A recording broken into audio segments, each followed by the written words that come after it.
Is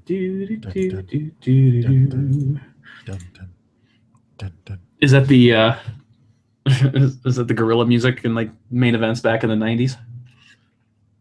I don't know what you're talking about.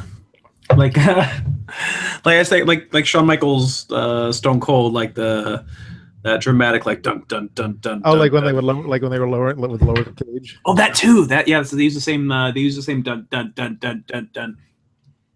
Da-na-na, da-na-na. Oh my God, you exist. Don't do that. Don't you dare turn the camera off of me. How do I make it go back and forth between both of us on my end? It's not doing it. I guess it only does it when you host. I am the important one here. It'll just be your face the entire time and my little face on the bottom. It doesn't do that on yours? No, I think you have to host it for it to do it. Did you didn't click on one of the windows down there? One of the windows? Yeah, if I click on me, then I show up. But I click on you, then you show up. Then I click off, and it's just you. Ha ha ha! You're stuck looking at this. So every once in a while, I'll just have to click. I'll click on me. You're stuck. Hey, look at me! You're stuck looking at this pretty face. I'll just manually switch over every once in a while. Ta-da! Jazz hands, jazz hands, jazz hands. Yeah. Okay. Okay. You ready to record then? I believe. Let me double check, make sure the setting is fine. Looks good to me. So. Looks good to me. Let me just do a quick check. 1, 2.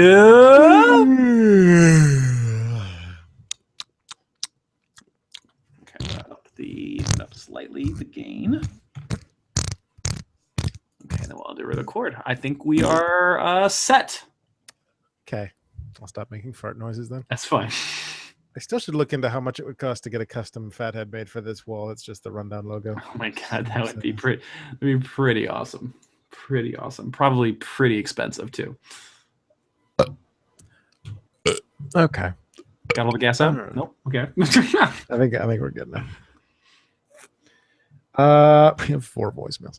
All right. Jesus Christ. We are going to be here 2 hours. Shall we begin then? Sure.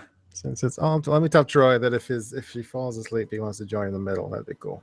Yeah, that's fine with me. All right, we're gonna start. If you wanna join in the middle, feel free. Okay, back to the mail. There's the mail that never fails. When it comes, I want to wail. Ah! You missed a line there. Oh, something about wagging my tail? There you go. That's the one. Yeah. I just got a text from you. Hey, how about that? How about that? How about that? I almost hit the close button on the chat. That would have been bad. All right. Yeah. There was one week I had to, I don't remember if I had to re-invite someone or if I was just trying to, I don't remember what I was trying to do, but instead of hitting stop broadcast, I closed the window. Oh, no. Then I had to go back in. I had to go back into it. Okay. This is 2:54 in 3, 2, 1. Record. Still more sensical than Final Deletion. It's episode 254 of the Rundown. Play the theme song. Theme song! Have you been paying attention to all the Tooning Japanese? We've started doing that. Oh, thanks. Is it a tribute or a mockery? More of a tribute. Sure it is. I don't know. It's like at some point someone just shouts theme song and scares the crap out of the rest of us. It's actually pretty funny. Hello, everyone. My name is Adam. I'm your host. It is Thursday, July 14th, 2016. Andrew, if I may. Wade Barrett announced his first film role outside of WWE this week. Wait, what? Starring in a movie called Vengeance. Uh-huh. What will his next movie be? Probably Roadblock, considering the WWE pay-per-view title. That's exactly the point. I was going to say Survivor Series, but yours works too. Okay. Tacos Jericho. Excuse me? If you want to know what that means, watch last week's YouTube episode. I will have to. Yes, indeed. Speaking of Google voicemails, let's get to the Google voicemails Let's do it. before we get to anything else. My name's Andrew, by the way. I said your name. I know. Lucky Pro Wrestling is here on the side. Lucky Pro. It says in your the house. entire federation. Apparently, everybody's here. Vern is here. Davian is here. All the champions are here. Vern Gagne? No. He's your champion of Lucky Pro Wrestling? That's pretty cool. Vern Vicala, the selfie-made man. Is Vern Gagne still alive? I have no idea. Trivia question. Sean for the steal. I mean, Raccoon Reigns for the steal.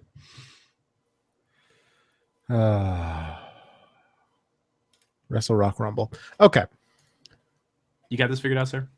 Sorry, if I got you got me all off track with the Vern Gagne thing. I'm sorry, you're trying to figure out if he's. I'll Google it while you're getting us set up. I started thinking about the Wrestle Rock Rumble, trying to remember what his lyric was from that. Anyway, I'm pretty sure he's dead. He's probably pretty old if he isn't. All right, first voicemail. Guys, it is Friday, July 8th. Usually I don't reach you guys on a Friday. I don't try to reach out to you guys, but huge breaking news across the wrestling world. The Raw Attitude Podcast will be live at the SmackDown draft on July 19th, as well as we know co-host Jason, representing the Rundown Wrestling Podcast. He will be live.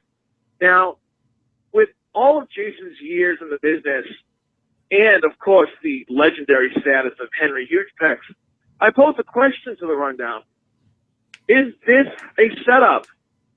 Is Jason and Henry attending this draft because they will be unveiled as the newest COOs of the Raw and SmackDown roster? I think the draft we did a few weeks ago was a preliminary test run. I think Henry Hugepex and Jason Stewart, who have been Jason himself has been in the business a very, very long time. I think they have signed a deal with the WWE, and they are both going to be leading up the shows of Raw and SmackDown. Guys, this is amazing, amazing news. I know it's a rumor at this point, but let's see what happens when those two show up at the live draft on July 19th. Okay, Sal, there's two flaws in your logic there. There's a lot more than two. First flaw, the draft episode here on the Rundown was Jason and Raccoon Reigns. So get your shit together. Second flaw, they already named the COOs, which became commissioners because he wanted something new, even though that's not new. And anyway, hasn't been new since 1994.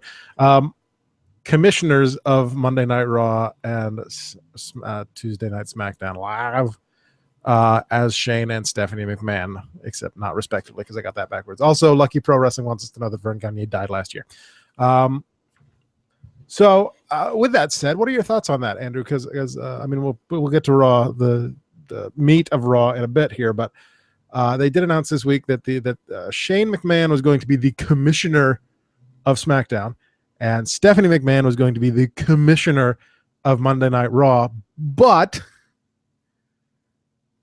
in order to run day-to-day business, they're going to have to name a general manager. So we're back to the whole general manager garbage again. Right.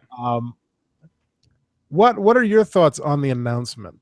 Was that I assume that was included as part of your half of Raw? Yeah, no, that was part of my Hulu version of Raw. Definitely was kind of important. I would say that I was pretty excited. It was kind of neat to see the McMahons, all three of them, back in the ring together, kind of having a moment. And I mean, I've been kind of down on the whole McMahons back in the spotlight, all three of them. But I did like this promo. I liked how they kind of pulled off really building some hype. I like how Stephanie and Shane kind of play off of each other really well. I mean, they're entertaining. I like Stephanie's little dance around the ring and Shane's little dance around the ring. I think Shane's a perfect fit for SmackDown if they're going to try to build it as a brand they're going to want people to watch. Because at this point, people are already watching Raw. They're not going to stop watching Raw, even if Stephanie's the one who's in charge. They can fix that by giving a really good general manager, one that the fans will really like.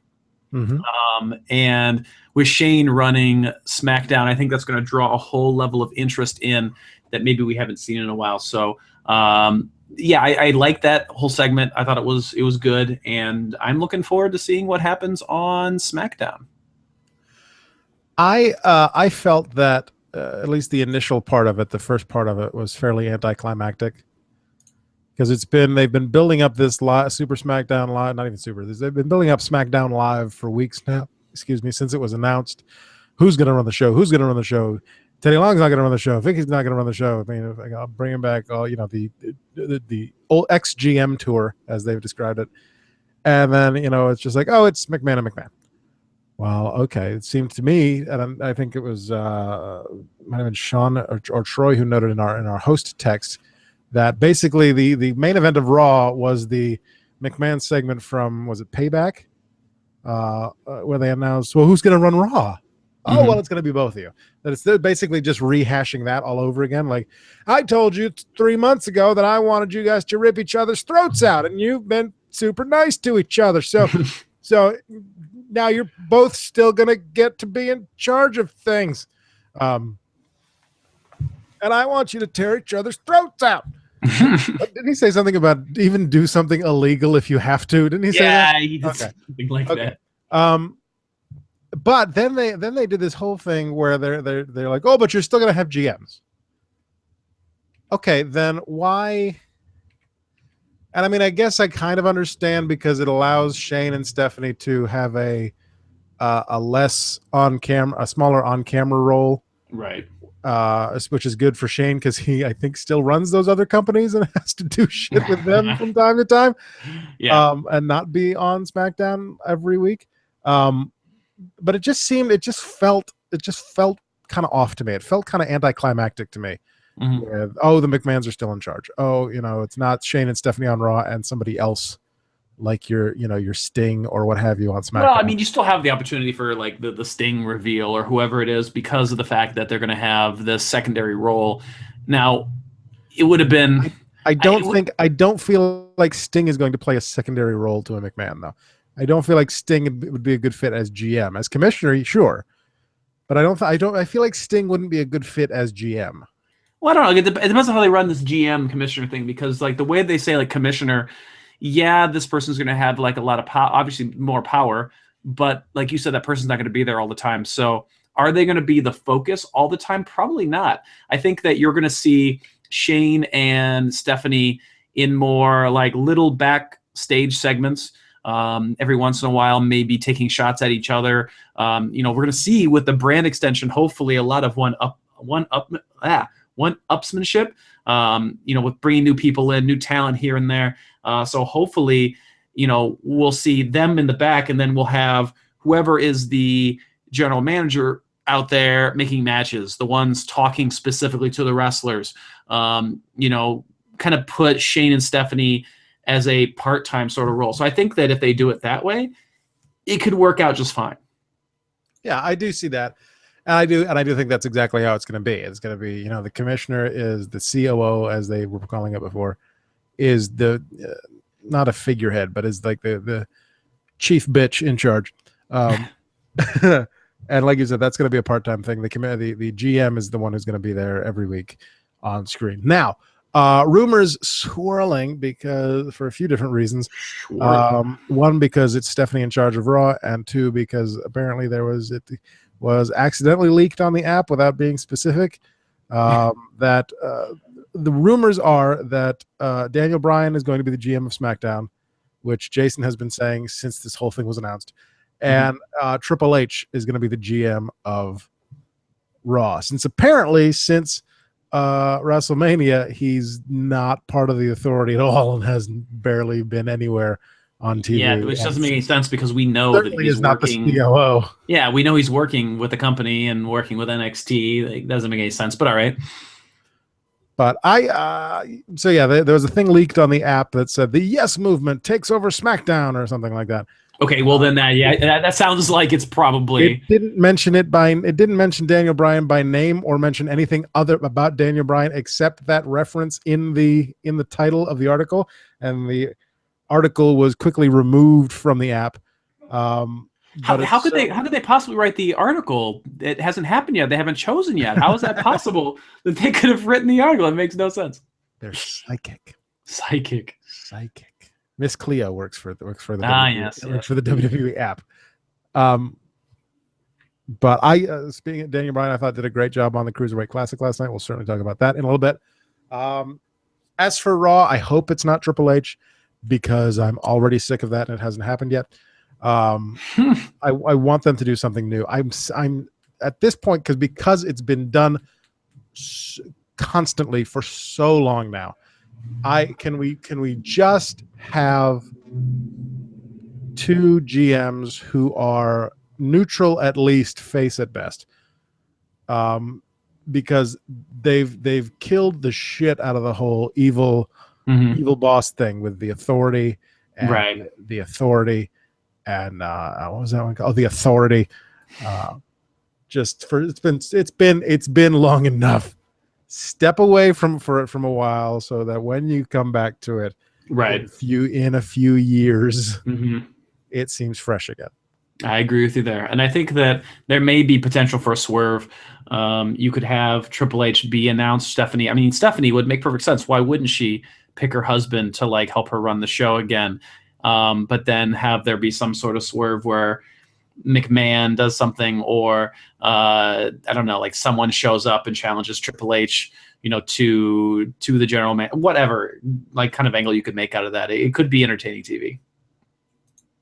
Okay, so I think we've talked about that enough. I think so. But yes, I'm still kind of annoyed that it's on. That SmackDown's going live on Tuesdays, and Tuesdays the night I ended up with trivia because I'm never going to be able to watch SmackDown live. Anyway, just watch it late. That's the big deal. I'm gonna be sitting there like at the table at the Port Tavern with everything going, and then my phone like off in one corner, like with it playing, and trying to pay attention to that and also not fuck up trivia. Yeah, you probably shouldn't do that. You probably should just wait until just TiVo it and watch it later. TiVo. Or hell, it's on Hulu if you have Hulu. I don't, and you wouldn't give me your password. Yeah, there's a new ruling about that. just recently. All right, here's voicemail number 2. Ladies and gentlemen, this week on Monday Night Raw, they will announce who are the COOs for Raw and SmackDown. And skip it. Quick, skip it. Sorry, I just want to get to Sean on the side here. It says, I spoke to my source inside the business, and the Raw GM is definitely going to be D'Lo Brown. Hey, you mentioned D'Lo.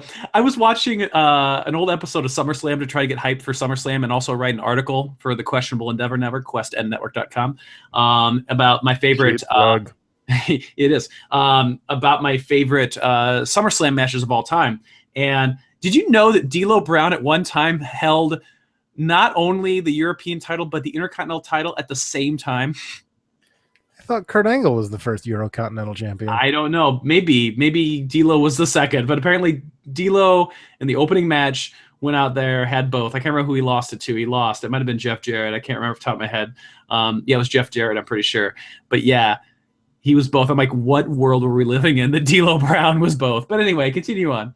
Sean says, hey, is the Raw Attitude podcast available on the Questionable Endeavor Network? Hey, the Raw Attitude podcast is available on the Questionable Endeavor Network. And not only is the Raw Attitude podcast available on the Questionable Endeavor Network, if you go to Stitcher or iTunes or SoundCloud and listen to episode 17 of the Raw Attitude podcast, it features, not only does it feature Henry Hugepex, the suplex throwing human duplex, but it also features Jason from this program and me from this program and Andy from this program and almost every other program on the network, because you're kind of in charge of that.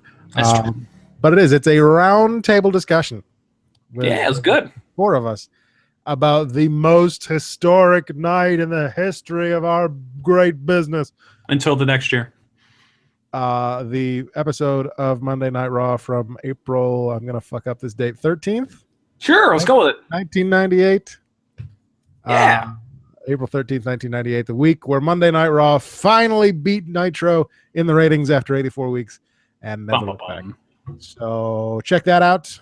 It's a great episode. I think it went really well. I had a great time doing it. It was a lot of fun. And it's fantastic. Back to Sal's voicemail that is about what we just talked about. Go ahead. Sean says, "Wow, sounds like a great episode." It was a great episode, Sean. It was. I highly recommend you check it out. Yeah, you should definitely listen to it, co-ghost Sean. All right, back to this irrelevant email. Go. Nice. We just talked about it. You're so nice to our fans. I love Sal. For SmackDown is Shane McMahon and the COO for Raw, Stephanie McMahon. Oh my God. Put the lotion in the basket. And then they tell us, and you guys get to pick GMs next week because you'll need somebody to run day-to-day operations. And if you don't pick, I'll pick them for you. Okay, so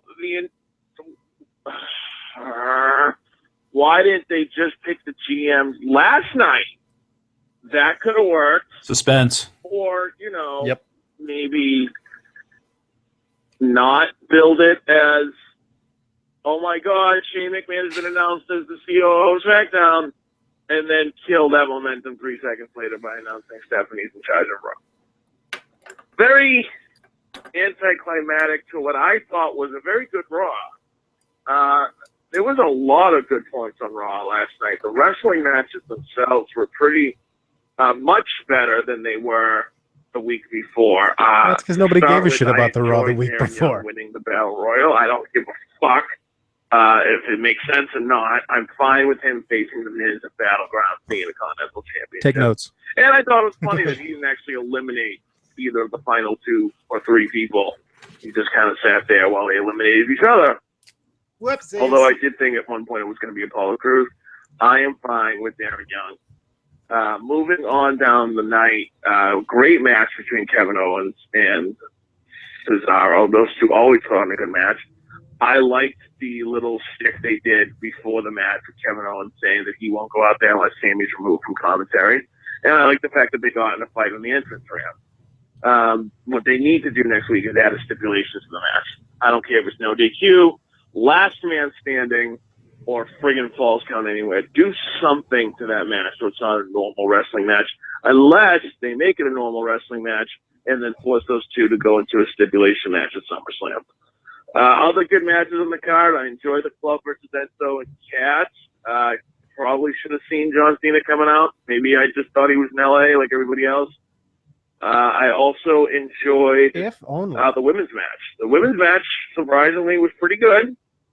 Raw was full of a lot of good matches. And you know what? I, for one, enjoyed the Wyatt family compound fight with the New Day. I thought it was done great.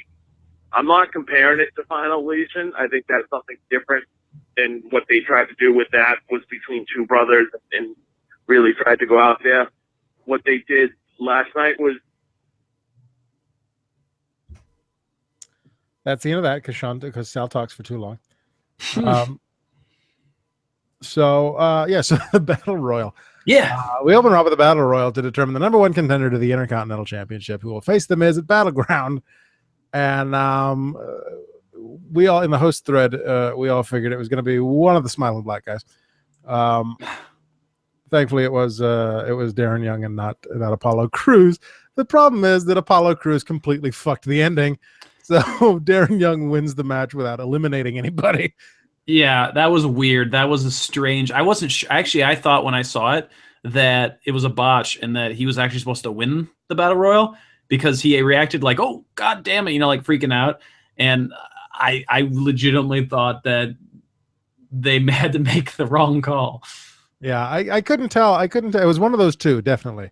Either Darren Young was supposed to win and Apollo was supposed to be the next to last guy. Right. Which either way, I think the last two were supposed to be Apollo and Darren. To which Vince McMahon in the back would be like, "Wait, when did we get two of them?" Either way. Oh. Well, JBL did call Apollo Crews Titus at one point, or maybe it was Darren Young. Either way, he said because they all look alike. So either it was definitely supposed to come down to Apollo and Darren based on what we saw. Right. My thought, and I can't remember who it was that said this, if it was Troy or somebody. We'll let that motorcycle go by. Sorry about that. So it looks almost like Apollo was supposed to take out whoever that was and land on the apron and then get back in the ring and just. It was Baron Corbin, I think it was. Yeah, I think so. And just ended up taking them both out and then, botched the spot or like you say, maybe Darren wasn't supposed to win. Although I lean more towards the first because of the whole make Darren Young great again thing. I feel like this was this being his debut with Bob Backlund at ringside. I feel like this was his thing to go, hey, look, Darren Young's back and he's doing good things. So I feel like if they had brought him back for this and he had lost, it would have been fairly anticlimactic. So that should be a good match, though. I'll watch Darren Young versus. Oh yeah, absolutely. That'd be a good match. Absolutely, I'm perfectly fine with Darren Young being Intercontinental Champion. So, yeah. So then we had then he talked about, was it Owens versus Cesaro? Owens Cesaro, which was, oh my god, I loved. Of course, it was great. It was Kevin Owens and Cesaro. Well, no, not even. I won't talk about the match. I don't remember much of the match. I just remember the segment with Sami Zayn and him in the back being like, "I'm not going out there. You can't. That's a dangerous work environment. Yeah. I am not going to." Meanwhile, he's been at commentary for the last 3 Sami Zayn matches. Yeah, so great. He is playing the best heel on the card right now. Maybe only seconded by Roman Reigns. Either seconded by The Miz or by Chris Jericho right now. Yeah, Kevin Owens is so good at what he does. It's amazing. Yeah. He may even be the best in the world at what he does. Maybe. But no, that match was fantastic. It was a Club versus Enzo and Cass. Decent. I was shouldn't have, again, like he said, shouldn't have been surprised to see John Cena come out, but I was surprised though. It caught me off guard. I was hoping maybe we could get a week without him, but sadly that was not to be. Not if we're going to build the feud. Could keep going. I feel like when I was watching the match itself felt kind of mediocre until the schmoz at the end, but I remember it being decent enough. Was there anything else to do? Because I only got cut off. I don't remember. Sonic O'Shea 1. Thank you for following, by the way, on Twitch. I appreciate that. So thought I'd throw that in. Women's match. The women's match they talked about next. The women's match was pretty good. That was Sasha Banks versus Dana Brooke.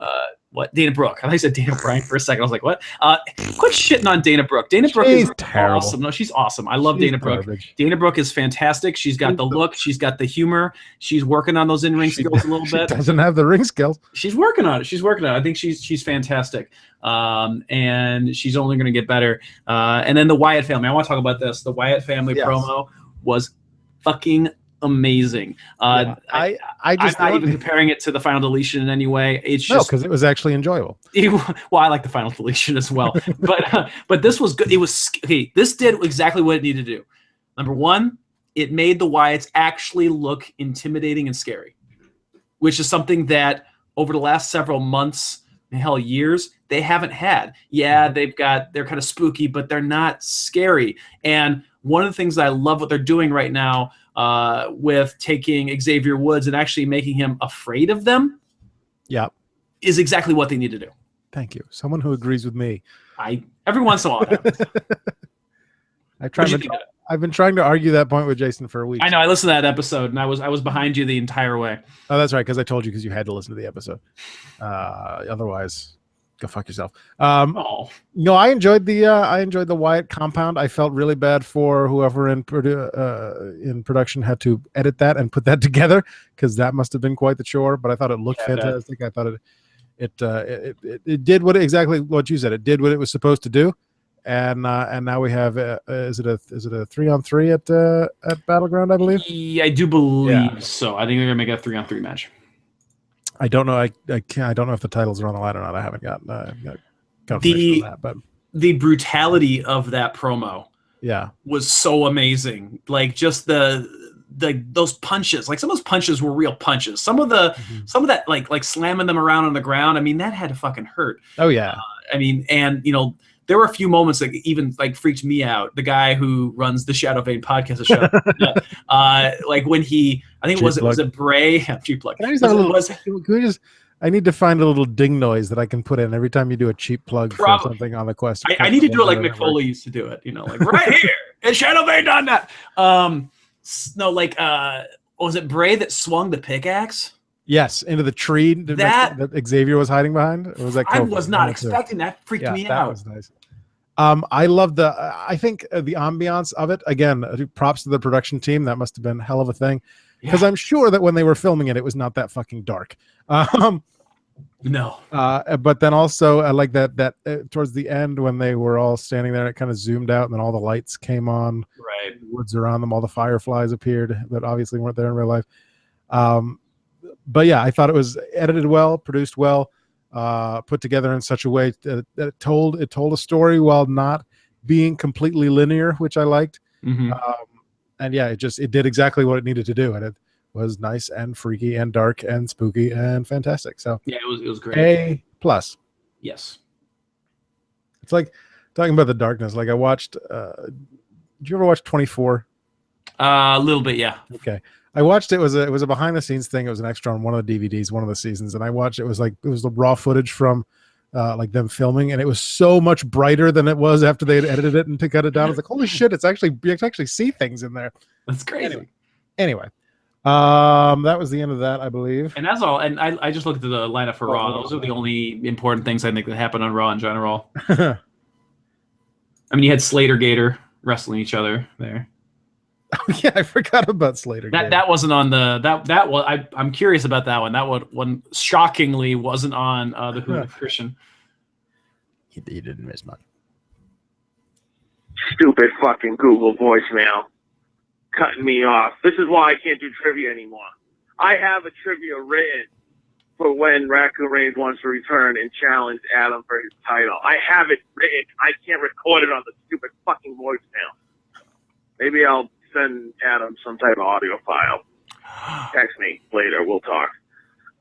Getting back to what I was saying, I don't like to compare the Wyatt family compound fight to the final deletion. I think they were two totally different things. I get where the idea came from. I still appreciated the violence of the Wyatt compound family match, I guess, or encounter. I appreciate the violence. I appreciate the fireflies. I appreciate all the people with the masks. It works for me. It works for me. It even gave us the thought of maybe there is a Sister Abigail. Who knows? As far as Dean Ambrose and Seth Rollins go, listen, those two have chemistry. They had it last year. They have it this year.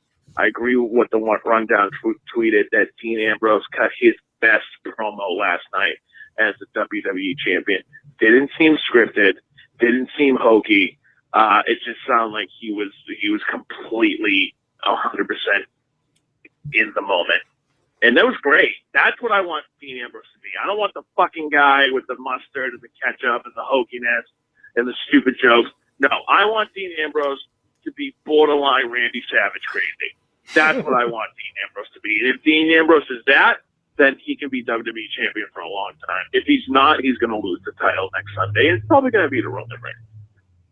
So we shall see. And as far as the new GMs of Raw and SmackDown go, I'm not expecting anything extraordinary. Probably a Vicky Guerrero and John Laurinaitis type of deal. Talk to you guys next week. All right, so I want to talk about were you trying to do a John Laurinaitis impression at the end there? You got to smoke cigarettes for. I want to talk about the Rollins report because that was golden. Yes, I think it was Sean, Coco Sean in our host thread, talking about how, and I bet they have graphics made. Or maybe it was Troy. I bet they have graphics made for this thing that was made 30 minutes into the show. I'm operating under the impression that Seth made the graphics himself and then pitched the show. So you're like, I already have the stuff. We can just throw it in. No, that was great. And it's interesting. This has been an interesting last several weeks for the world title picture. The fact that they've been building a world title match that's a triple threat match with only two people. Yeah.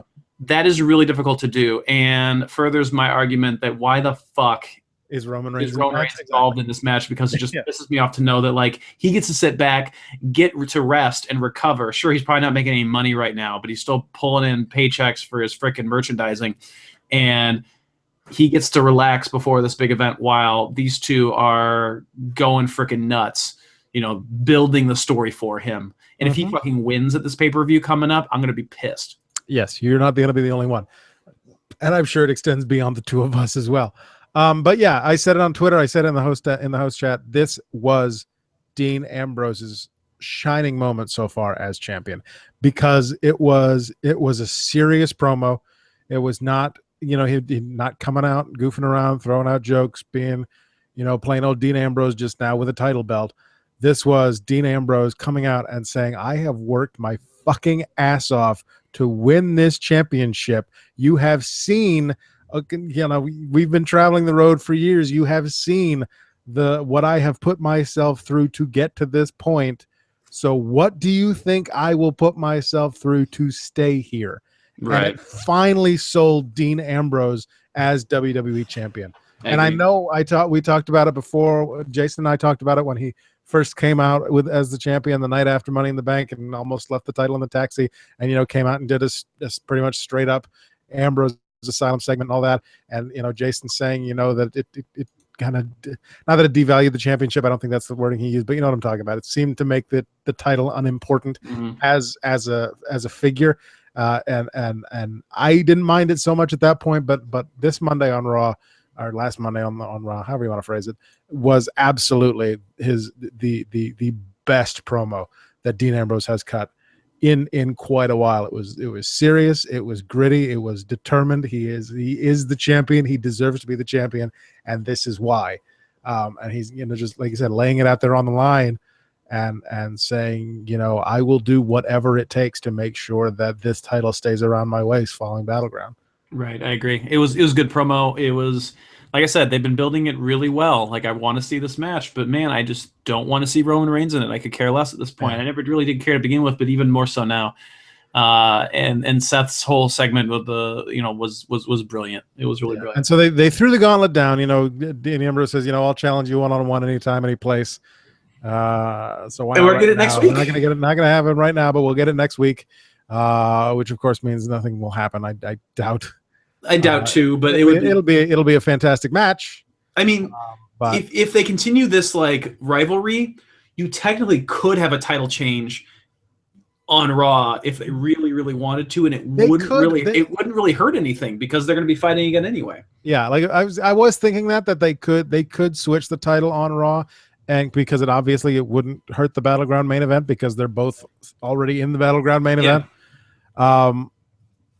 But I don't want that to happen. I want Dean Ambrose to be the champion going into Battleground. Shit, I want Dean Ambrose to be the champion coming out of Battleground. Yeah, I do too.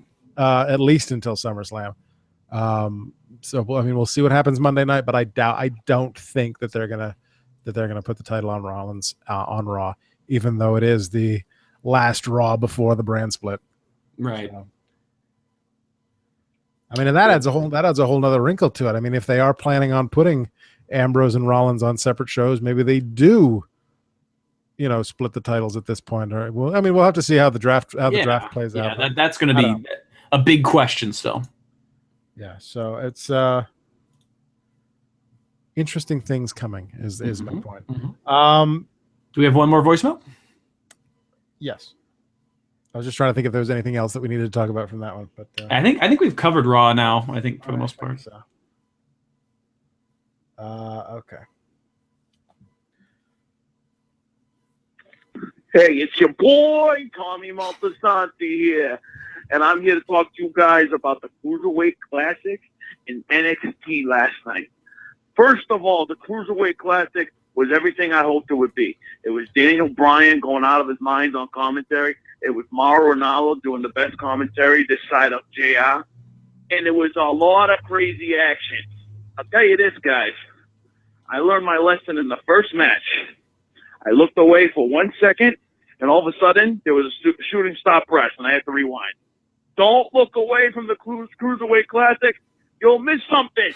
It's too fast. You can't look away. Kota Ibushi, the Golden Star, that man is a stud. That match he had with Sean Maluta was off the chain. And you know what? Maybe co-host Jason's right. Maybe he is going all the way. Maybe he didn't come to America. Hey, I'm the one who said that. I enjoyed the other matches, what they were. I look forward to next week. As far as NXT last night goes, Finn Balor and Shinsuke Nakamura, they had a good match. This was not a Will Ospreay versus Ricochet. It wasn't supposed to be. They had a good match because the crowd was into it, and both those guys are super over. So you care because everyone else cares. They don't have to go all flippy-do and crazy 60-minute, Broadway. They had the match they were supposed to have. It went about a little bit over 20 minutes, and it was perfect for NXT TV. Guys, hopefully you guys are able to catch both. I'll talk to you guys next week. Where do you want to start? Well, let's go in chronological order. So let's start with NXT because that aired first. I liked that was the only match on the show. I liked that we got a Samoa Joe promo up top, and then they didn't fuck around. We went right into Balor versus Nakamura. And, I wouldn't say they didn't fuck around. I mean, there was a good 10, 15 minutes of build up before we actually got the match, which I'm not complaining. I'm not complaining because that was really well played. It's interesting to think that they could have an episode of a wrestling show that centers around just one match. And I can't for the life of me think of a moment where that was the case, where you don't really have anything else except for the last time it happened on NXT a couple months ago. They booked it differently. A couple months ago, if you remember, the Samoa Joe versus Balor was the champion, so was it versus Zayn? Yeah, Samoa Joe versus Sami Zayn, the 2 out of 3 falls match to determine the number 1 contender after they went back and forth a bunch of times. During that match, they kept saying, and coming up later tonight is this and this and Bailey and something and coming and this and then those never happened because the 2 out of 3 falls took up the entire show. And I thought that was booked geniusly as well, because especially with the fact where you don't admit that that's the only match on the card, because that helps play into, we don't know what's going to happen. This match could go all night. Exactly. And then they can just take the other matches and just put it on the next episode because they tape a bunch in a row. But last night it was not, that's not how they did it. Last night was Balor versus Nakamura. That was the only thing that happened. It was good though. It was so great. The buildup was perfect. Nakamura, I don't know a lot about the guy. I don't follow a lot of the Japanese scene in general or indie people in general these days, but his theme song gives me chills every single time. Like it is the first theme I think since Fandango that gets stuck in my head every goddamn day, and I don't mind at all. Yeah. No, I every single time I've seen him wrestle on NXT, the violin, the lighting is like weird walking. By the way, every time they announced, I think it was today. I just saw the video today. The special edition for WWE 2K17. Each year they do a special edition. That's right. I saw the commercials with Goldberg and stuff. Yeah, I mean that's the regular edition. You've got Goldberg is your pre-order bonus. Brock Lesnar's on the cover. That's the $60. That Brock Lesnar commercial, by the way, was actually really good. It is really good. I thought that was really well done. The special edition this year, the $99 special edition, they're calling it the NXT edition. Okay. And so for the $99, for the extra $30, you get Apollo Crews, Nia Jax, and Shinsuke Nakamura. That's it. You get a demon Finn Balor figure. I think they were 6-inch. It was a 6-inch figure. You get a Nakamura poster, one of the paintings by Rob Schomburger, the guy who does all the on the canvas paintings for WB on YouTube. That's signed by Nakamura, signed by Shinsuke Nakamura, and I can't remember what the other thing was. You get in the My Career mode, you get like a 50% extra experience points or whatever it was. But I'm pumped for it, just for the demon figure, and B, getting Shinsuke Nakamura as a playable character right off the bat. So I may have to upgrade my reserve at GameStop for that. There you go. But I want to tell you should be proud of me, because it's July, and that's the first time I've mentioned WWE 2K17 on this podcast. Wow, I'm really, you're getting better. I feel like it's a healing process. Now, hopefully by next year, you'll just never mention a wrestling video game ever again. Yeah, no, that's not going to happen. Oh, okay. Don't be an idiot. Okay. Let's talk about the Cruiserweight Classic, shall we? Let's talk about the Cruiserweight Classic. Here's my first takeaway from the Cruiserweight Classic was when it ended, when they thank you, good night, and they put up that little closing graphic. I was like, wait, that was an hour? Can we have 2 hours next week? Mhm. Like it went by so quickly. It did. It's like, no, I need more. Well, it didn't have any boring talk. I mean, not that all the talk segments on WWE are boring, but it had no talk segments to weigh down. It was just promo to tell you who these guys are, wrestling match. 30-second hype video, 30-second hype video, a little bit with Morrow and Daniel. Here's a match. Here's another match. Mm-hmm. I think it was, maybe 2 commercial breaks, 1 commercial break during the whole thing? Here's my takeaway. They built interesting characters, and what I liked about this was that I knew none of these guys. Like, again, I don't follow indie stuff that much anymore, and I didn't really know them. I recognize a couple names, but I don't know a lot of the people. Right. I mean, like, organized like Davari as being like related to Davari. Cedric Alexander from Ring of Honor. I knew. I had no idea. But like, here's my problem. The name Tony Nese rings a bell, but I don't know why. Right. Okay. Of course, you've got your Tajiris and Brian Kendricks. Here's my problem though. The positive side. Here's the positive side first. They built really good stories between each of the 2 in the match. Little things like Davari refusing to shake Ho Lun's hand. Yeah. That was really cool. Yep. Building this face heel instant thing. Not a single heel on this card won. Well, they're only first 2 night. heels. We only did 4 matches. Right. I know. The first night. I know, but still, I wanted to see Davari go over on Lund, partly because Lund is not very good in my opinion.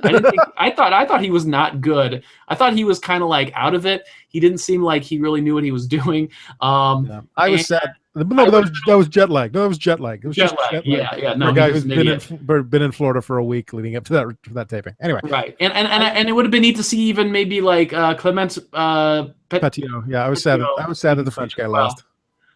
Even though Cedric Alexander was fantastic. Oh, absolutely, yeah. So I think that that was weird to me. The fact that they had 4 obvious fan favorites immediately go over. I don't know. They need to have that kind of. It's got to have that WWE face heel style somewhere in there. Yeah. Lucky Pro on the side, who I assume is Chris, because I don't think Jim knows how to work the computer, says Tony Nese was in TNA but quit to work Liger on an indie show in New Jersey. That, again, doesn't help because I don't watch TNA, but thank you. I enjoyed the different presentation as well. I like that they're using the foam turnbuckle pads just to differentiate from NXT and WWE. I like the different setup. I like the logos in the corners of the ring. I like everything that they did to make this different. Right.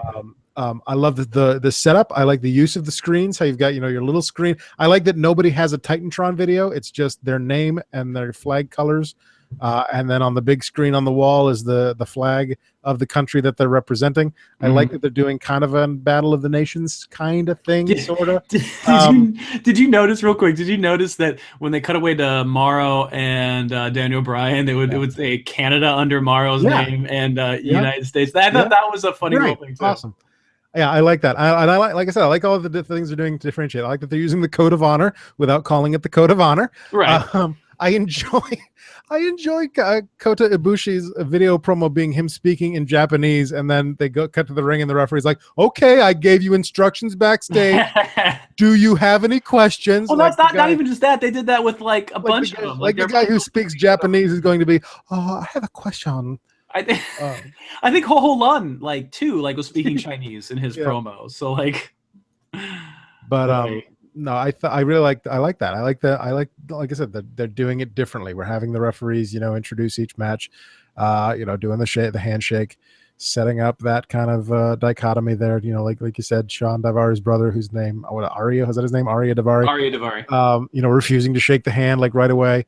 I do think he should have gone over, and I think the French guy should have gone over. My big thing that I noticed, and I noticed it during the bracketology special, is I want to know what the thinking is in having Gargano versus Ciampa in the first round. Why is that a first round match? Because number one, they don't want to have two NXT guys go over in the first round. They want this to have a whole feel of like this is broader than WWE, broader than NXT, which is why you're not going to see either Tajiri or Brian Kendrick are going to lose in the first round. I think Tajiri's going to go down in the first round, and Kendrick will go on definitely. Kendrick will go on to the second round. I think so. Yeah. But that's because if you watch the bracketology, they were building a specific story with Kendrick by having him there and him talking about like his past and like this having a lot to prove. He may even make it possibly to the third round. I don't see him making it quite that far, but you don't want to have. I mean, they don't want to spoon feed this as, oh, this is going to be where the NXT guys are going to win. They want to have, here's a match. If you're watching this and for some odd reason not watching NXT, you can go watch NXT, which is there's going to be very little crossover there of like people who aren't watching NXT, but maybe this will have some implications on the NXT product down the road. Yeah, I mean they are putting out things with like, and can Gargano and Ciampa's friendship survive this first round battle? I just feel like that should have been a second round thing. There should have been a suspense thing there. Like, oh, they're the matches are right next to each other. If they both win, then they'll have to face each other in the second round. And what happens there? I just think doing it immediately in the first round is kind of a throwaway. But that might just be me. Well, I do see your point. I mean, it's obviously that they're trying to get. Those are, as far as I know, the only NXT guys in the thing. So yeah, they are. So I mean, you can have it where they face different people in the first round, and face each other in the second round. I just feel like it's kind of a wasted opportunity in terms of storytelling. Not that the match is going to be fantastic. I just feel like it's a wasted opportunity.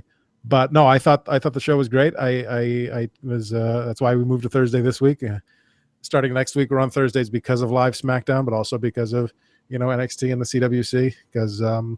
I want to watch those. And, is SmackDown's going live on Tuesday? Oh, because you want to watch them on Wednesday. Okay, got it. Yeah, I'm going to have to watch them on Wednesdays. Gotcha. I was confused for a second. I got really confused for a second. Yeah, Wednesday for me from now on is going to be SmackDown, NXT, CWC. It's going to be a wrestling full Wednesday. Good Lord, man. Because I have trivia on Tuesday nights, and I'm not going to go to the bar and be like, okay, so can we move trivia to Thursday? Yeah, no. Because WWE is the thing. And I don't think my trivia boss would go for that. So, but yeah, the CWC was fantastic. I look forward to all the episodes. What did we get? 4 matches last night? There's 10 episodes total, they said. Okay. 10 episode run. Yeah, I guess that maths out, doesn't it? Yeah, so I'm looking forward to watching the rest of that. I'm looking forward to seeing new people that I've never seen before. I'm looking forward to seeing just what happens to the winner. I know they said Triple H wants to make this an annual thing. Totally cool with that. Totally cool with that. Yeah, I like the trophy. I like that I also like the graphics that they're using. The little masked lucha guys graphics that are in the colors of the flag of the person that they're representing in the match. I like that, like in the video, before the video packages, they have like both of them, like they have them literally jumping up and punching and like they come at each other. I like that. That's really cool too. Yeah, the whole thing that is great. I'm a big fan of this whole situation. So me too. Okay. Moving on. Speaking of the network, there was a survey sent out this week to a fan survey to their network of fans. Oh, I don't think I got one of those. I still don't know how to get on that list, but I wish I was on that list. Yeah, I don't think I got one of those either. So PW Insider reports that WWE recently sent out a fan survey asking about possible new WWE network shows. Here are the projects listed. Oh boy, here we go. This is the fun time where we see what could be that never will be. Yeah. So these are in alphabetical order. Yeah. So we have one called Ask Me Anything Live, which is a live interactive Q&A with WWE talent. That could be really cool. Could be. I don't know exactly how they would do it live, though. I don't. Well, I mean, they have the ability to broadcast it live, I'm sure, onto the network. It's their network, so they could just set up a specific time that people either like ahead of time have a bunch of tweets or I don't know. Okay.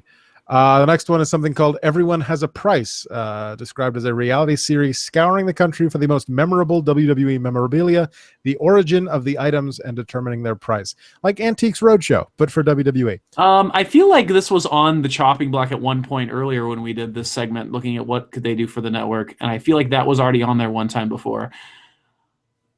But that's interesting. I don't really... I probably wouldn't watch it. No, instead but- of I mean, I might just to see what's out there, but instead of a road show situation, I honestly want a show about the WWE warehouse.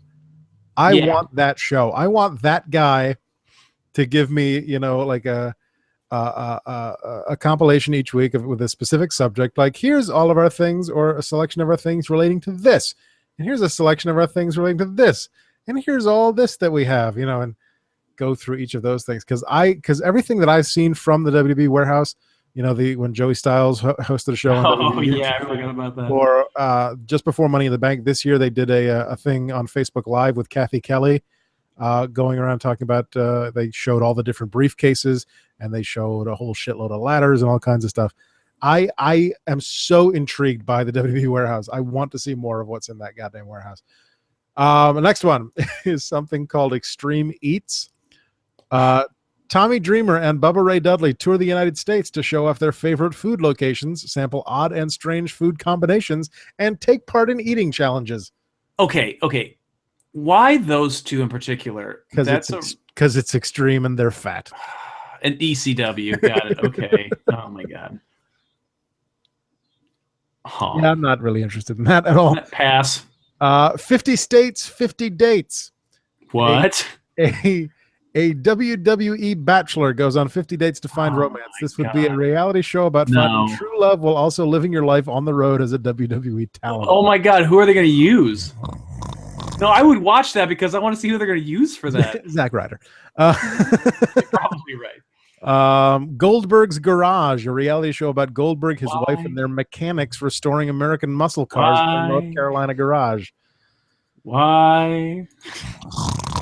Okay, I thought Goldberg doesn't like the WWE. Why is he like all up in their business now? Just because they'll pay him? History of WWE, a 10-part documentary series taking fans from the beginning of WWE. I assume that means WWF through the launch of the network. I'm okay with that. Yeah, though I don't know how they're going to do it in 10 episodes. Right? So maybe it is just beginning of WWE. So from the time the Pandas sued him in 2001 until 2000. Okay, that's not much of a history. Yeah. Each part covers 1 year.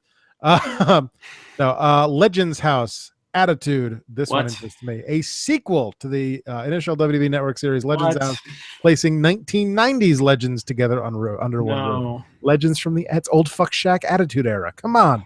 Oh my god. Come on. That is just a trigger warning for everyone to go off of their recap.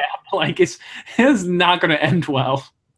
Next one is called Ms. and Mrs., a reality series following Miz and Maurice. Oh yes, give me that right now. I want to watch that this second. Seriously, I would watch that every night. Like that sounds amazing. That is the show for me. Bring it on. Talking SummerSlam, very creatively titled, a post pay-per-view talk show like Talking Dead, except for SummerSlam or other pay-per-views. Oh, okay. I thought like we just finished watching the Royal Rumble now for after SummerSlam. Wait, what? Talking SummerSlam. It's the Royal Rumble edition of Talking SummerSlam. I think they need a much more creative title for that, and considering the fact that they're not just blatantly ripping off Talking Dead. Yeah, well, it's just a Don't they already have post shows on the net? Well, I guess they stopped. They did for a little while. They stopped because they weren't doing anything on them. But this is a panel type talk show. I don't know. Who cares? Tap Out Fitness, WWE stars WWE shards share their training tips. It's just like photos of like feces. It's like guess the superstar, and they give you like 3 silhouettes. Like who's that Pokemon? Oh my god, John Cena. Did I share? Nope, that's Paige's chart. I can't remember if I shared that. I had a video shared on my wall by. Paige's ovaries. It was Troy or Bill. Oh, okay. From Pokemon Go. By the way, thank you everybody for putting down your Pokemon Go's for an hour and a half and listening to us just ramble on about garbage. Or they're listening to the Pokemon Go, or they're playing the Pokemon Go while listening to us while walking into things. And also appreciate that. Yep. But yeah, it was like the title was first legendary Pokemon hatched from a 10-kilometer egg, and it goes, and the egg pops up and it starts spinning around and cracking, and then once it breaks, it's John Cena. And I was like, I knew it. I knew it was going to be John Cena.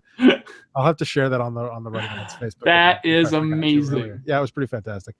I am a big fan of those John Cena, those Me too. suddenly Cena memes. But yes, Tap Out Fitness, WWE stars share their training tips. Right. Well, I mean, if I'm trying to bulk up, maybe give it a shot. And then Jimmy shoots me in the ass.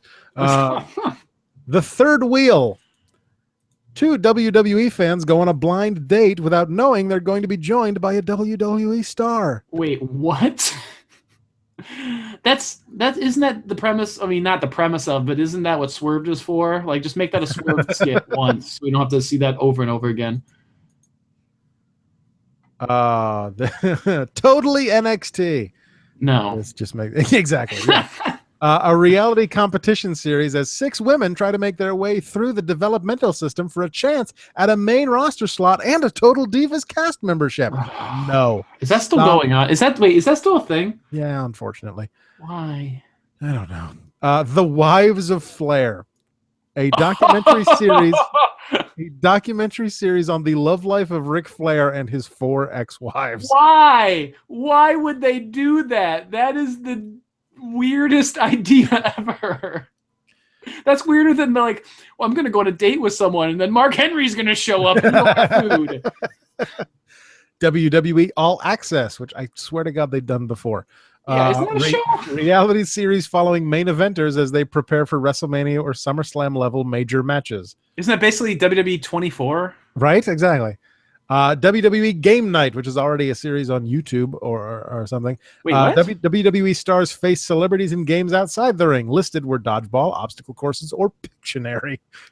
Or Pictionary.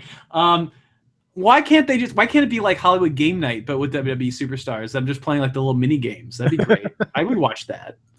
WWE Investigates, which is your Dateline NBC thing. Each segment would be a 3 to 5 episode miniseries going deep into a real subject in the history of pro wrestling. Did Benoit really kill his family? Dun dun. I did share that with God, there was some Facebook thing that WWE posted. It was somehow it got around to Chris Benoit, and somebody in the comments posted a conspiracy theory. Oh my gosh. And even for a conspiracy theory, this is ridiculous. Posted the conspiracy theory that Chris Benoit did not murder Nancy and Daniel Benoit. Oh no. Oh no. Oh no. Oh no is right. It was Chavo Guerrero. Wait, what? Why? Why? It makes no sense. Yeah, I know. Of course not. Because it's dumb. Oh my god, that's great. That is the greatest thing ever. Yeah, Chavo Guerrero actually killed Nancy and Daniel. Oh, poor Chavo. Poor Chavo. And then hung Chris Benoit from a Bowflex machine. I want to know about this series though. How serious is it going to be? Is like, who really killed Miss Elizabeth? I mean, like, what are they? The life and legacy of Eddie Guerrero was suggested as a sample miniseries. So, so it looks like it'd be, things like that, maybe. Right. Nothing that serious. Sorry. Yokozuna, Buffet of Death. Oh my god! Yes. Lucky Pro. Yes. Lucky Pro on the side says my money was that it was Kevin Sullivan. Oh my goodness. Doink. Okay, next. There's my dog in the background. My dog's saying hi. Zeus. Bark. WWE goes viral. The best WWE viral videos, including ones submitted by fans. Don't do that. That's just fucking web soup and Tosh.0. And yeah, it is. Done. WWE Kids. There's an exclamation point, so you have to say it like that. This is we've talked about it before. They've filmed a couple of pilots for this. Kids interview WWE stars, compete against them in games, and call the action for in-ring action. Huh. It was like Corey Graves was the host, and there were kids doing the play-by-play and kids doing the backstage interviews. And okay. WWE promo battle, which The Rock has already gotten in trouble for with Taz. WWE talents go head-to-head in improv wars in a tournament-style setting where the audience and social media, as well as a panel of judges, determine who moves forward until they crown a promo battle champion. So it's stupid is what it is. Dolph Ziggler versus Ryback, and who can cut a better promo about macaroni and cheese? Go! It's that game from NXT that they used to do that gave us what's his nuts talking about mustaches. Eli Cottonwood talking about mustaches. Oh, God. It's that basically, apparently. WWE roast, which is just what you think it is. John Cena would be roasted in a no holds barred tribute. Yeah, I'm sure there'd be no. I'm sure there'd be no holds barred. Oh man. And the last one is WWE Superstars Search, which sadly is not a talent show like Star Search. Oh my God, that would be so great. It's not. Why are they doing that? It's not Superstar Search from the JBL and Cole show first season. This is WWE Superstars Search, hosted by Lita and Trish Stratus, a competition reality series with 10 women competing for a WWE contract. So it's totally NXT, except without that bullshit Total Divas bullshit garbage. Right. So it's basically Tough Enough, except just for women. Didn't they do a season of that? That was NXT, and it was garbage. Tough Enough for her, strong and tough enough for a man, but made for a woman. Anywho, so those Mason John on the side says your head looks more white than IT walls, and then corrected himself when he misspelled your. I don't understand what that means. At least he. Is he talking to me or you? I don't know. I think you've been on more focused on the camera. I don't know what's going on, but I mean, I will fully admit that I'm a white ass motherfucker. Yeah. But that's what happens when your ancestry is English, Scottish, Dutch, and German. There you go. I don't need a night. I don't need a nightlight. I glow in the dark. You are the Sheamus of this podcast. Fella. So yeah, of those shows, Adam, what's your favorite? Of those shows, I think the most interesting to me would be the history one, and the WWE Investigates. Okay. I would totally ignore the totally NXT bullshit. The third wheel is horrible, and WWE goes viral. Would totally ignore those if those became shows. Yeah. I agree with you. I do want to see the Maurice and Miz show. I would watch. I do appreciate that one for the name alone. Miz and Mrs. is a great name for a thing. Yeah. Lucky Pro Wrestling on the side just called me Hitler's wet dream. Thank you, Jim Gaffigan. Hitler's wet dream. That's a Jim Gaffigan joke. My father was a polar bear and my mother was Elton John. He was a good mommy. Anyway, that's I think I'm out of wrestling news. I don't think I have anything. That's off of his first album, I think. The only other note I've got is going back to the brand split. Oh my.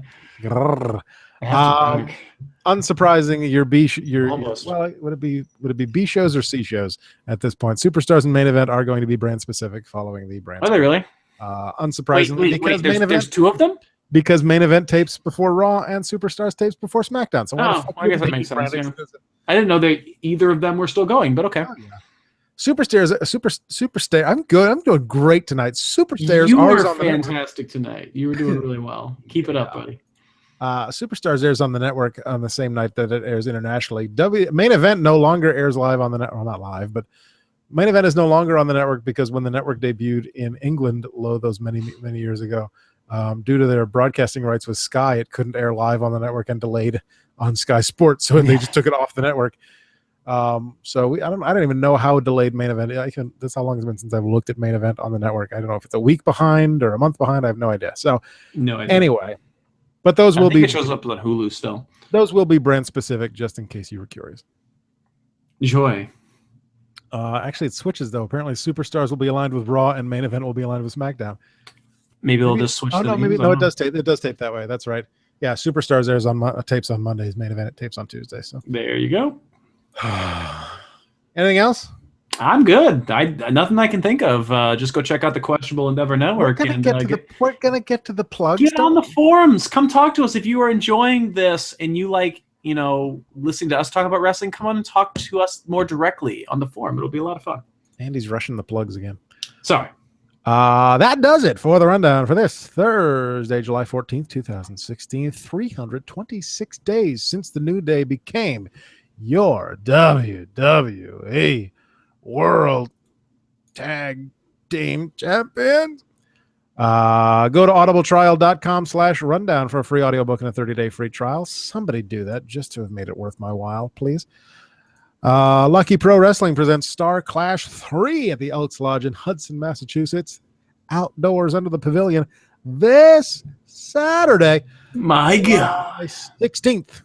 For information, go to luckyprowrestling.com or search for Star Clash 3 on Facebook. Atlantic Pro Wrestling returns Sunday, July 31st for a free show during Newburyport Old Yankee Homecoming. That is a Sunday.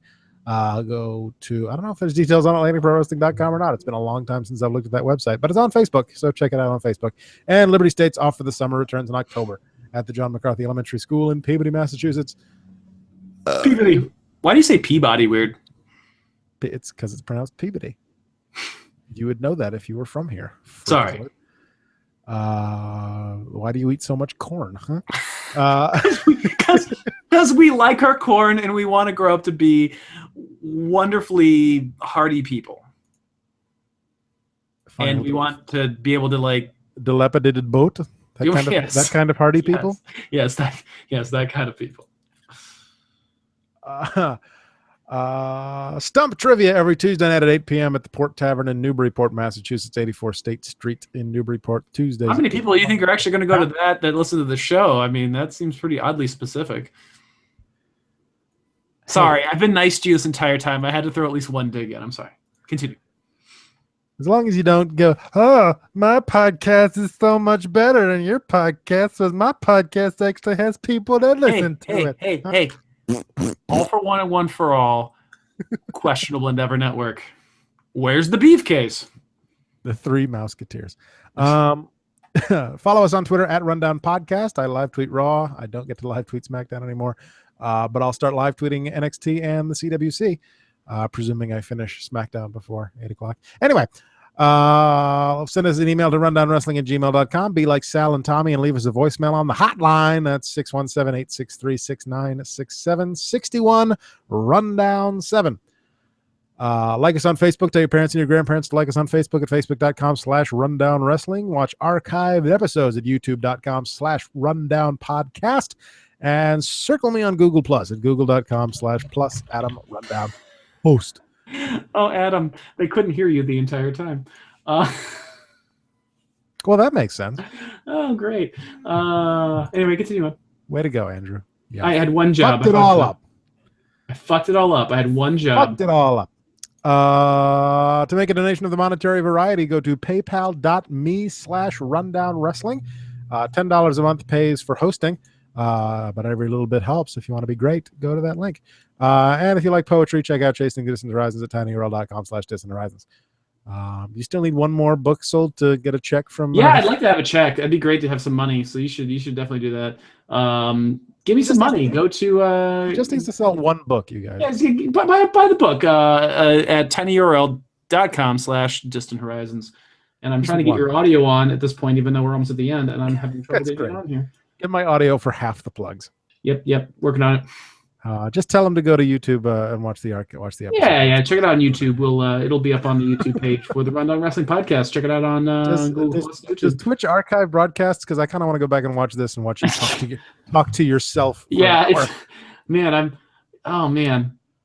Dipshit.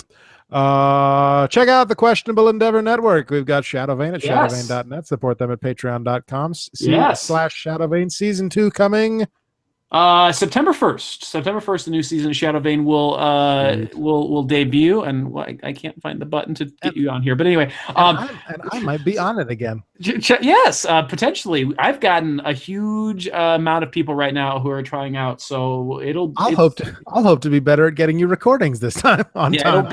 It'll be pretty epic, I think. So definitely check it out, and hopefully your audio just went in, but we'll see. We'll find out. Great. Hi everybody. We're only an hour and 10 minutes into this thing, and you can finally hear my voice on Twitch. I'm really bad. I keep needing to check like at the beginning. Yeah. Anyway. Check that out. Shadowvane.net or on the Questionable Endeavor Network. Brand new story. 1692 The Risen. Yes. So check that out. Looking forward to it. I think your audio must be on now. We got it. Adam on. Okay, cool. But that's from Mojo Hippie on the side, by the way. He says he said he can hear me, and your puppy gets Uber kisses. I'm not sure what that means. Says I love they want to give your puppy a ride on an Uber and then make out with it. Okay. And then also Mojo says I love all-star wrestling. So you got to make this work. It says, hey, we got Adam on. Where the fuck was I? Oh, Troy's show, Geek and Gamer Guild on iTunes and Stitcher. Andy, Bill, and Josh on Tooning Japanese on iTunes Tooning and Japanese. Stitcher. Which we have a very special surprise coming up. We don't want to spoil it yet. We're going to talk about that coming up. I know what it is, but I won't say because it's exciting, and I know you don't want to ruin it, so I'm not going to say what it is, but it's so cool. I just came. And check out Henry Hugebeck's The Suplex Throwing Human Duplex on the Raw Attitude Podcast on iTunes and Stitcher and SoundCloud. Once again, episode 17 features Henry along with me and Andy and Jason talking about the greatest night in the history of our sport. It was a good show. Go check out the Raw Attitude Podcast on the Questionable Endeavor Network. At Quest End Network on Twitter and www.questendnetwork.com. Check out the forums. I know you already said that, but it's in my notes. So check out the forums. Search for us on iTunes, Stitcher, or Podomatic under the Rundown Wrestling Podcast. If you cannot afford a monetary donation, leave us a 5-star review on iTunes because that helps other people find us. If you leave your name and your review, if you leave a 5-star text review, I will read your name and your review at the end of a future episode. I was discovered this week that being on iTunes in the U.S. means I only get to see the reviews in the U.S. iTunes. I did check Canada. We have no reviews in Canada. Fuck you, Canada. But I did then go over to the United Kingdom. We have a review in the we have one review in the United Kingdom. It's from 2013. Holy balls! From our old friend Nima. So Nima, if you're still listening, thank you for your review from 3 years ago. 3 years ago. I apologize that I did not know it existed until now because I didn't know you had to change countries to get all the reviews for your podcast. Yeah, I'm not happy that you told me that because I went to go check it out, and I got a 3-star review for Shadow Vane. Henry told you that. Yeah, fuck. So you know what? I'm gonna fuck Canada. Yeah, with all their hockey hullabaloo and that bitch Anne Murray too. They're not even a real country anyway. Thanks, Tegan Brown for the logo. Thanks to everyone for listening. Thanks to co-ghost Sean and whoever was signed in as Lucky Pro Wrestling on the side over here. If it was Chris or Jim or Tony or other Tony, I don't know, whoever it was. Thank you. Thank you, Andrew. You're welcome. You're absolutely welcome. Sadly Troy could not make it tonight. It was nice though. Look at this reunion right here. We almost had a Trandy reunion. Almost. But we had an Andy Adam reunion. It was all good. The two of us building castles in the sky. And thanks. Right. You and to I Fight Dragons at ifightdragons.com for the theme song. Next week, we'll have a live reports from Justin from Jason. Who the fuck is Justin? Justin debuts as a new co-host next week. I'll just have to find someone named Justin. It's Justin Roberts. Former WWE ring announcer. No, he's Jason. Work, I'm sure. Live reports. Well, not live reports, but recaps of being there live of the SmackDown draft, the first ever episode of SmackDown Live from Worcester. Welcome to Worcester. $1.25, Paul. From Jason, and if Raccoon Reigns wants to come and talk about that as well, he can too, because he'll be there. Raccoon Reigns should show up. I think Henry's going to try and sneak him in, like we snuck him into Money in the Bank That's a few awesome. years ago. So look forward to that. We'll at least have Jason on so we can talk about that. Again, starting this week, every week now, we are on Thursday nights, live on Google and then on the iTunes and what haves after that. And as always, Jacob, good night and good luck. Bree, Zong, go fuck yourself. It's a questionable endeavor network, questnetwork.com. I almost said Shadow Vein. I'm so used to doing that. Breezong, I like the Breezong go. That's good. That's good. And Fandango to questnetwork.com. There you go. I fixed it for you. Nice, thank you. And take care, Bulby faces. Later. All right, hit stop. See, a little over an hour. I cannot believe I fucked up the audio. Oh my god, I'm such an idiot. Didn't you do that the last time too? I did. Like, I need to start double checking like the audio. I've had a lot of audio issues with Twitch lately. So, dude, you're a fucking shits, bro. I know. Thank you, Mojo Hippie, for letting me know. I apologize that you caught just the end of the podcast and only heard a little bit of you heard the plugs, really. You heard the boring part of the podcast. You're going to hear us talk a little bit at the end here, though. It turns out the entire podcast when it downloads to iTunes is you talking and me just going. Basically. Yeah, but if it makes you feel better, Mojo says you have a great voice. So yay, me! All right, so let's. I try. Noise removal. I'm gonna do the whole noise removal thing. New car. All right. A brand new car. See, mine says noise reduction now. It doesn't say removal anymore. It says reduction. Control. I forget what the thing is to do the same thing. So. Mojo's giving me hugs over here, man. Feeling the love tonight. Don't forget, Mojo, if you like this, we try to stream every once in a while our podcasting, hopefully with audio. Hit that follow button. Become a streamer guardian today. We'd really appreciate that. And I might stick around and play something after we're done. I don't know. It's the YouTube. Yeah, because you're already over your fucking date on. I know. Well, at this point, whatever. You could. Oh, you know what I want to do? Because I don't have an episode for Shadow Vein that I technically need for tomorrow. I need to do an episode. I need to do an episode of reviewing and talking about one of the classic tales. I wanted to do a whole series of us talking about the classic tales of terror, or talking about each episode of the Shadow Vein podcast, Shadow Vein. Yeah. No, I want to do that as a Kickstarter, not Kickstarter, Patreon. A Patreon extra thing. So if you're bored and you want to go for round 2 of podcasting. Yeah, because I have all that free time. I do. I don't know. I don't know about you, but I do. Okay, it is the YouTube post show, which means it's time to read our Google Voice transcripts for the four voicemails that we received this week. Here's the first one. Guys, it is Friday, July 8th, usually. I don't reach you guys on a Friday. I don't try to reach out to you guys, but huge breaking news across the wrestling world. The podcast will be live at the SmackDown draft on July 19th, as well as we know co-host Jason representing the Rundown Wrestling, Mark Askey, will be live down with all of Jason's years in the business and, of course, feed legendary status of Henry he expects. I posed the question to the Rundown. That was one sentence. Is this a setup? Is Jason and Henry attending this draft because they will be in veils as the newest COO of the Raw and SmackDown roster? I think the draft we did a few weeks ago as a preliminary test ride. I think Henry Huge Facts and Jason Stewart. Henry Huge Facts. I've been in the basement. I've been in the basement? I've been in the basement. That's what it says. I've been in the business a very, very long time. I think they have signed a deal with the WWE, and they are both going to be leading up the shows of Raw SmackDown, guys. This is amazing, amazing news. I know it's a rumor at this point, but let's see what happens when those two show up at the live draft on July 19th. I've been in the basement. No, I think Henry Huge Facts is next week. So. Henry Huge Facts is amazing. Oh, wait. This is the one that... hang on. This is the one that I have to do on the computer because it didn't come through to my email as a transcript. So we're looking at... Mojo's had a few to drink tonight. He's in a good mood. I like this guy. I like this guy, Mojo. Mojo is my spirit animal right here. Okay. Mojo Raleigh? No, well, I don't know. He sounds pretty hyped right now. Let's see. I don't get hyped. I stay hyped. Ladies and gentlemen, this week on Monday Night Raw, they will announce who the CEO is for Raw SmackDown, and the CEO open SmackDown is Shane McMahon and the CEO of a large strawberry right now. CEO of a large strawberry.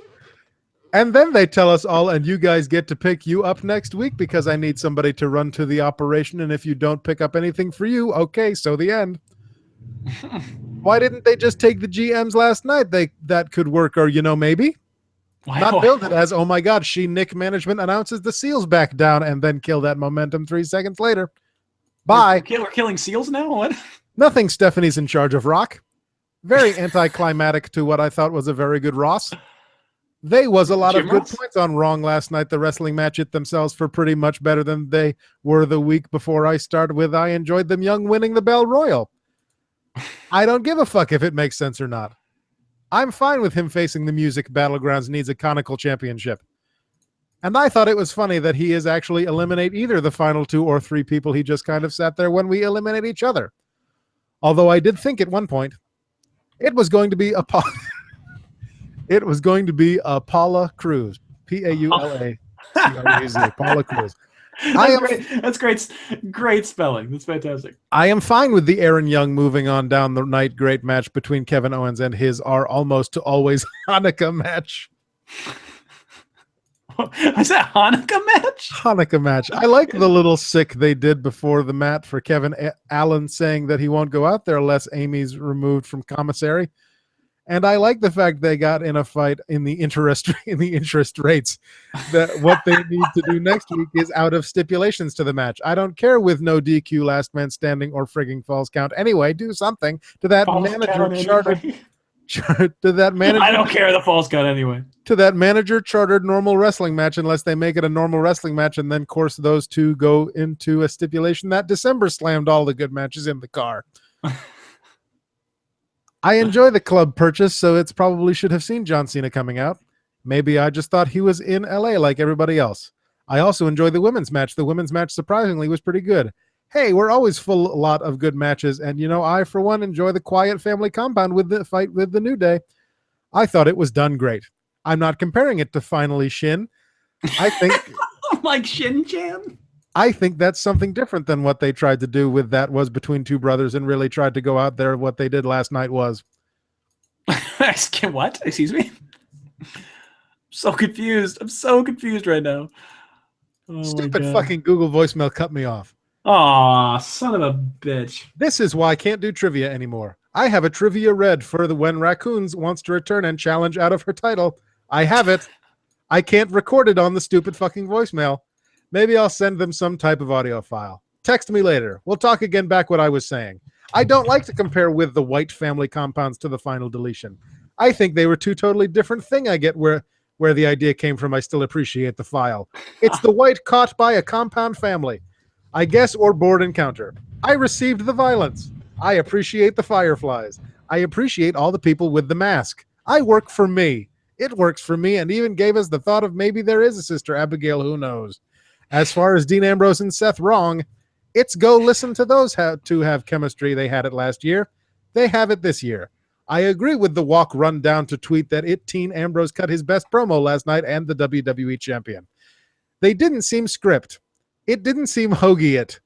Just hoagie, like the sandwich. It just sounds like he was completely 100%.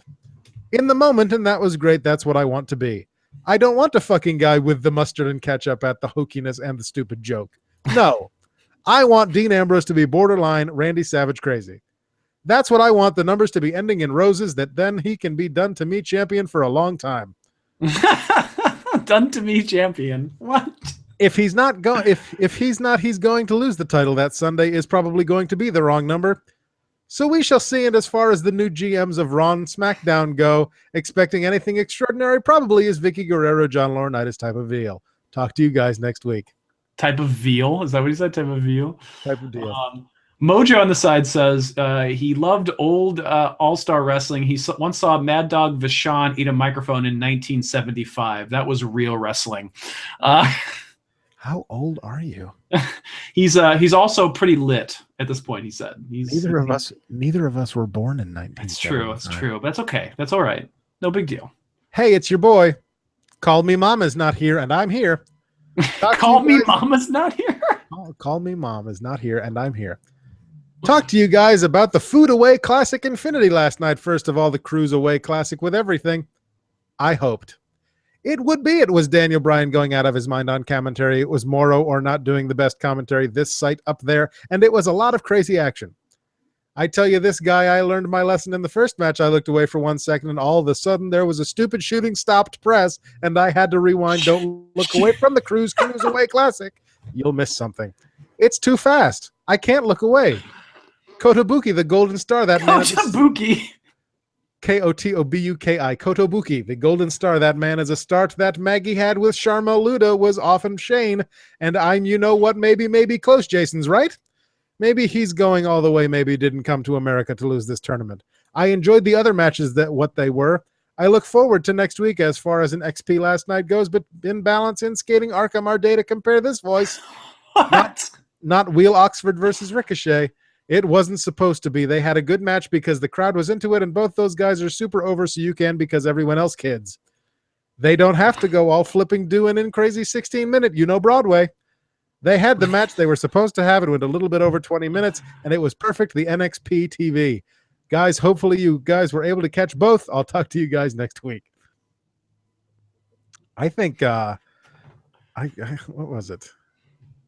Actually, Mojo, Yokozuna is dead. Yokozuna is wicked dead. I think Henry Hugefax wins that. Henry Hugefax was pretty fantastic. That was really good. So let me make sure I put this up here so I don't forget like I almost did this week. And Ultimate Warrior died last year after WrestleMania. Yokozuna's been dead for a while. I like that you called him, Mojo, and that uber fatso. That's what killed him. I mean, that's to be fair. And with that, I'm going to say goodbye to Google Plus and YouTube. So thank you for enjoying the post show. Hope you enjoyed the Google voicemails. We'll see you next Thursday right here on the Rundown.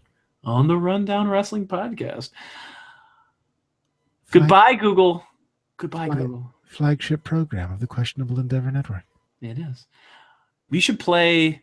You want to? Hey! Do you have a little bit of time or no? Before we go off of Google, or what are you? No, you can go off Google. That's fine. Okay, well, fuck you, Google. No, I'm kidding. I love you, Google. Y'all going? I'll see you next week, Google.